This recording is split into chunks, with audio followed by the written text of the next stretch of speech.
Welcome back to the Gary Sutton Show on WSBA. And, some of you may be more familiar with this next guy than I am. And I confess that I was apologizing to him here. He is a local, I'm going to call him a local film producer right now because he's producing a little documentary here on the steam whistle. We had Don Ryan on last year on our show. And, of course, Don Ryan celebrating his 60th anniversary this year. It's amazing. 60 years this year. 60 years doing this. But Shane Speal also is the guy that many of you know as the cigar box guitar player. Right. And Shane, great to have you on the show. Shane Speal. Oh, thank you for having me, Gary. Shane, tell me a little bit, first of all, about you got your cigar box guitar with you here. Yeah, I got one here. And it's pretty amazing. Give me a little idea of the sound of this thing, will you? This started out as an actual cigar box, and I put a stick through it and a couple guitar strings.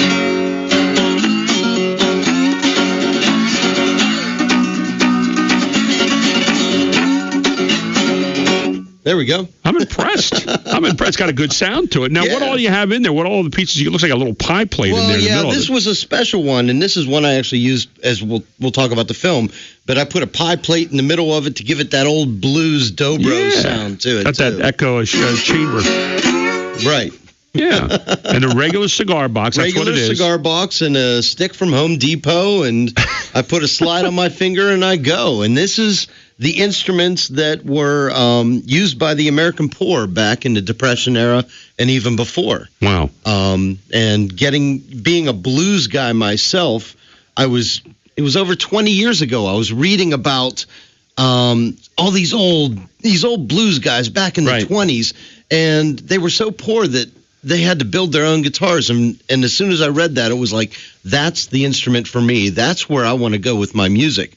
And I've been playing cigar box guitar ever since. Now, tell me about some of the gigs you have, some of the places that you played and so forth. Oh, I've got this crazy band called Shane Speal's Snake Oil Band, and we play a lot around here. Usually it's in crazy dive bars and festivals and things like that.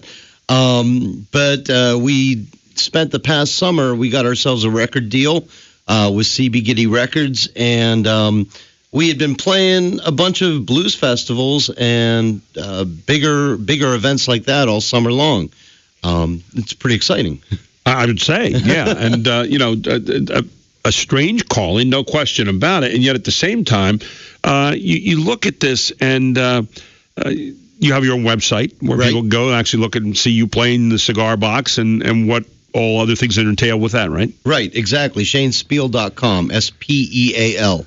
Yeah. ShaneSpeal.com, which is where I kind of went the other day, and I was looking a little bit about you, and I said, this cigar box thing is really intriguing. So tell me what got you onto the York steam whistle thing. Oh, well, you know what? This all starts out being, I love it, and we get into that in this documentary that I just filmed. About 20 years ago, I moved to the York area. Right. Where are you from originally? I'm from out near Latrobe, little town called New Alexandria, Pennsylvania. All right, out near Arnold Palmer country, right? Exactly. Sure. And when I moved out here, I took a job at the old Danskin factory. Okay. And I, had dropped out of college, was just working in the factory. And during lunchtime, sometimes I'd bring my cigar box guitar and sit on the loading dock and play. And people would come up to me and they'd be intrigued by the unusual instrument I was playing. And then they would start talking about things around town here. And inevitably they would start saying, well, do you know about the steam whistle concert? And I'm like, what are you talking about?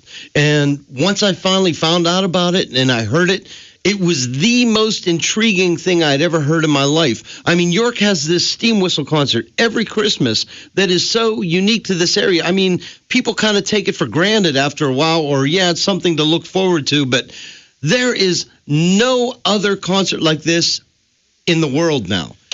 And I just had to find out more about it. And you thought you had come up with an unusual instrument, right? But then Don Ryan blew me away with his steam whistle. Now, so tell me a little bit about the documentary and the name of it and so forth and what all is inside of it. Okay, well, we just filmed a documentary. It's called Chasing Steam, and we filmed it with York's community access station, White Rose Community Television. It's Comcast Channel 18. And I basically went up to him and said, I have this idea. I want to find out about the steam whistle and document it. And they were like, you can have our cameras, you can have our cameramen, you can have our editing, whatever you want, we're behind you 100%. And so for the past couple months, we have been putting this together. And it goes through the history of it, but also I wanted to find out the musician's point of view. Now, you have, a lot of news places that'll do a quick 2-minute feature on the factory steam whistle, but I wanted to get in deeper. I wanted to find out what it was like to play this thing, what it looks like. We spent some time at York's Agricultural and Industrial Museum, right, and they have an identical steam whistle there where you can go up and look at it and see how small it is for something that is projecting 134 decibels where people can hear it 12 miles away. We're talking with Shane Speal, who has produced a film on Chasing Steam, is the name of the film, actually, on Channel 18. Now, can people see that right now during the holiday season? You know what? We put it on YouTube, and there's a direct link. If you go to ChasingSteamFilm.com, you can watch it right now. ChasingSteamFilm.com. And so go into there and then check it out while you're listening to us. Now, what did you find out about it? I mean, you were off on this quest here, so to speak, and you wanted to find out about the history because obviously, and Don told us a little bit about it last year. Right.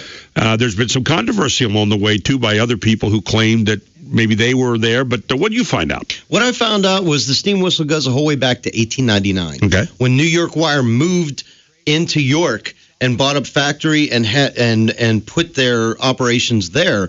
The very first year, the president of New York Wire up in New York City sent a steam whistle performer down to York to play for the community as something to give back to them. And this guy played from 1899 to like 1911. Okay. Nobody knows his name. Wow. And then later on, a man named Carl Alex Smizer, who was like a local rock star in New York. This guy had a massive banjo band. He performed all around. He took over from like 1925 to 1955. Uh-huh. And then the Ryans took over after Carl Alex Smizer passed away. One thing I found out in the documentary that there was even a little bit of dirt between. That was the controversy I was alluding to, yes. Where Carl Alex Smizer's widow put a lawsuit against them to keep the concert from happening because she felt that her husband owned all the rights to the concert and nobody else should ever play it again. Lawyers said that she didn't have a case. The concert went on. Now, the Ryans, Don Ryan's been doing it for 60 years now.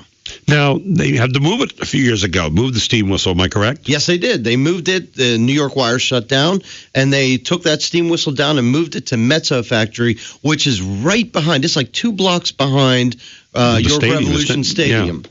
And I was in there in the documentary. We get to go in the factory.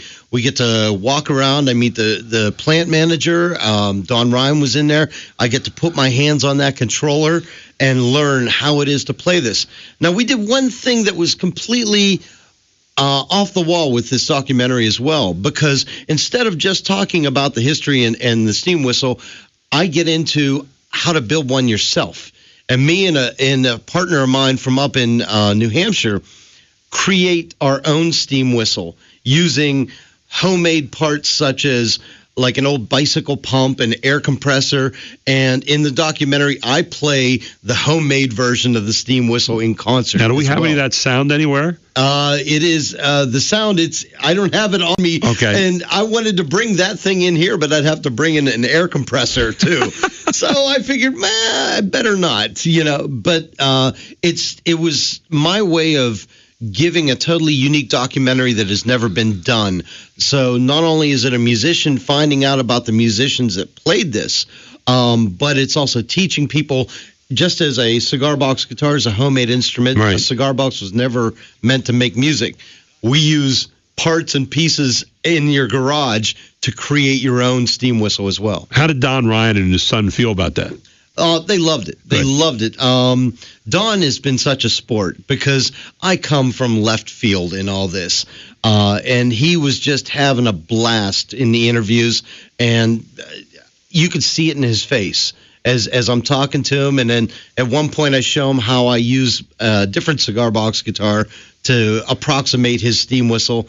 And he looked at me and goes, I think I got competition now. I know I was reading the other day an article in the York Dispatch about Don Ryan doing an interview on this 60th anniversary, and he got a little emotional about it. Do you find any of that emotion coming through in any of your interviews with him? Absolutely. Yeah. I mean, Don, let me tell you something about Don, and this man. I can tell you're from Western PA, by the way, because it's Dawn. Because I have relatives from Butler, a little further west there, and you got that Western PA little bit of an accent. You good guys stuff. know what it's like down by the creek, right? That's it. You got it. and it's not soda. It's not soda. It's pop. Thank you. Yeah. Go ahead. Yeah. So Don, he gets emotional about it, but the man should be. Somebody should give him the nickname of Mr. Christmas, because his entire being changes in the Christmas season. Not only is he preparing for the Steam Whistle concert, but Don Ryan is also a trumpeter that has an outfit that goes and performs Christmas music at different places. And very few people know this, but if you go walking on Rocky Ridge on certain nights to go see the Christmas lights, right, Don Ryan is Santa Claus. Yeah, Christmas magic. Yes. And I met Don Ryan up there, in fact, because I'm up there quite a bit throughout the season. This year I wasn't up quite as much yet, but I'm going to be up next week for a couple nights. And I met Don up there, and just a great guy. And we got in touch and had him on last year. And all the years I'd never, ever gotten him on. And so he came on last year, and we had a great time. I mean, absolutely great time. Tell us a little bit of what it's like to sit inside there and have your hand on the gadget that controls that whistle. I remember the first time I ever heard it. Mm-hmm. I lived out in Manchester, and you could actually hear it out in Manchester on Main Street. And I wondered what it was. It was Christmas Eve, and we had late services at Christ Lutheran Church there on Main Street in Manchester. And we would get out there about 11:30, 11:45, and all of a sudden someone said, "Have you ever heard the steam whistle?" I said, "Steam whistle? You know, you're a kid. What?" And all of a sudden you got this mournful Christmas at a prison sound. break. It was amazing. It is. And you stood there and you were kind of transfixed on this, because it took you a few moments to realize that it was actually music. Right. But it was beautiful. Well, you asked, what is it like to be in the control room? Yeah. Let me tell you something. The one thing that people don't know about, and we touched on some of this in the documentary, is that this controller is tough. It is hard to play. Don told me that he ended up in the hospital after 1 year from muscle strain. To play this thing takes a lot of physical exertion, a lot of mental exertion. I mean, this is a man where the entire area hears him play, and he can only practice twice a year before it. He practiced 2 times before he does the Christmas Eve. I know this past Saturday is one of the times he traditionally practices and plays a few tunes out there as well. Exactly. And so he is there, and you know, stage fright is one thing. For any musician, you get that adrenaline going, and you know, but you want to be prepared as you're playing in front of people. Imagine stepping up and playing, of all things, this crazy steam whistle and having no practice. The second thing is the physical exertion it takes to move this big bar back and forth, and we show it in Chasing Steam. It is one crazy instrument that I would be scared to death to play. When we come back, I want to ask you about, is there anybody else in the country doing it? And I understand we're also going to hear a little bit of something you played, right? I guess. That over there? We'll check it out when we come back. We're talking with Shane Speal, who put together a little film called Chasing Steam, and you can check our Chasing Steam, and you can check that out right now on YouTube at ChasingSteamFilm.com. ChasingSteamFilm.com. We'll be right back with Shane Speal and a segment here on the local steam carols on Christmas Eve here on the Gary Sutton Show on WSBA. Back right after this. News Radio 910 WSBA with military greetings from far away. I'm Sergeant First Class John Brandt. Me and my family are stationed in Wiesbaden, Germany, and we want to wish our family and friends in Lebanon, Pennsylvania, happy holidays.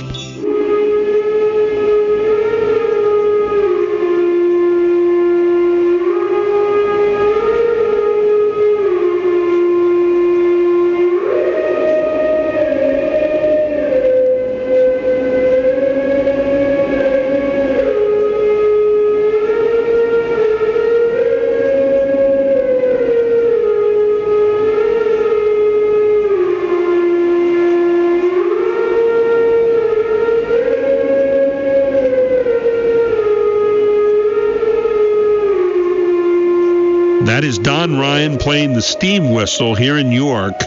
I said haunting. I think haunting is a good word for that. But it's just this mysterious sound. And if you've not lived in York very long, if you just moved here, for some reason you never heard it before, that's what it sounds like on Christmas Eve. Yeah, absolutely. It is haunting. It is a concert that is probably one of the most unique concerts in the world. The most unique thing I have ever heard. Is there anyone else doing it? Someone said there was someone in Europe doing that, but outside of that, I didn't know of anybody else in the United States. No, actually, what we found out, the steam whistle concerts used to be quite common back in the turn of the century. Okay. Back in the late 1800s, early 1900s. But no, nobody else is doing it that we know of now. York is the only place, and it is just another reason to be proud of this area. Right. The steam whistle itself, they moved it from one factory to another. And through these last several years, there's always been problems every year of trying to keep it going. And the York Engineers Society and so many other people have ponied up thousands of dollars just to keep this concert going, which is a free concert for anybody to hear. It is unique and makes me proud to be. Now, there is some steam gating that goes on, I understand. If you wanted to go out there and do a little tailgating, it's like tailgating for the steam whistle, right? And that's the magical thing of this. People come and hang out in the parking lots. They pull their cars off on the side of the road because this happens Christmas Eve night, or Christmas morning at 12:15. Right. And people will just pull their cars over on the side of the road, listen to it, and then after every song, they honk their horn in applause. And to have an entire city honking their horns in applause is just magical. It is really neat. You look at this now and you say, wow, you can watch it on this film.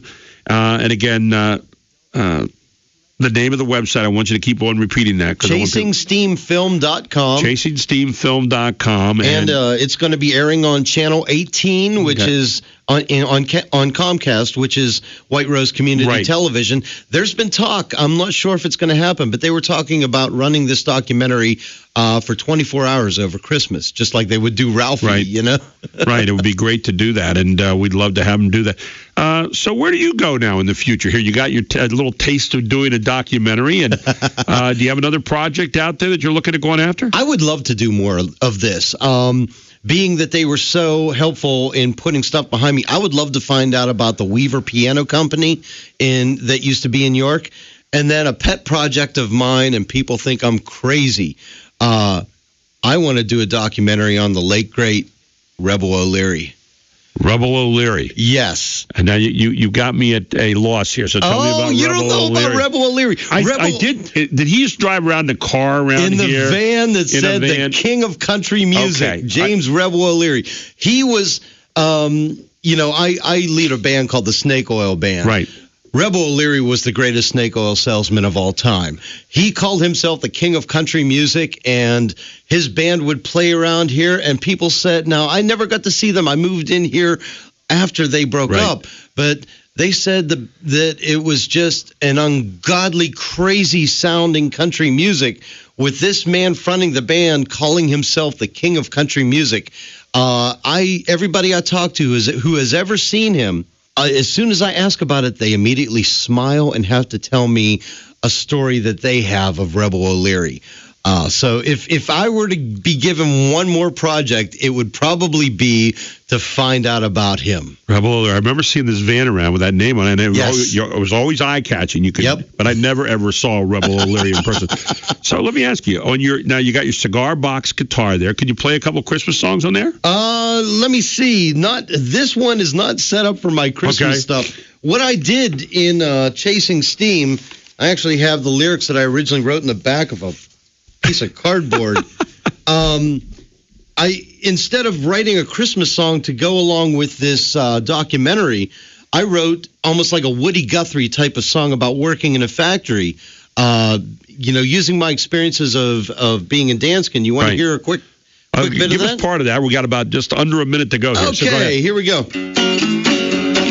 Factory whistle blowing, but I'm still home in bed. Boss man said if I be late, he'll surely have my head. whistle, call my name, blow away my dream. Oh, am I working for a better life, or am I chasing steam? Yeah, am I working for a better life, or am I chasing steam? Pretty darn good. I like it. And people can hear that whole thing on Chasing Steam film. It's in the film itself, too. I'm performing it inside the Agricultural and Industrial Museum. So we whetted your taste for that. ChasingSteamFilm.com. You can find that on YouTube right now. You can check it out on Channel 18. Shane, it's been fun having you, and I hope we can do it again sometime. Oh, Gary, thank you for having me here. Thanks so much. You can check him out at ShaneSpeal.com, and you can see all about his band, the Snake Oil Band.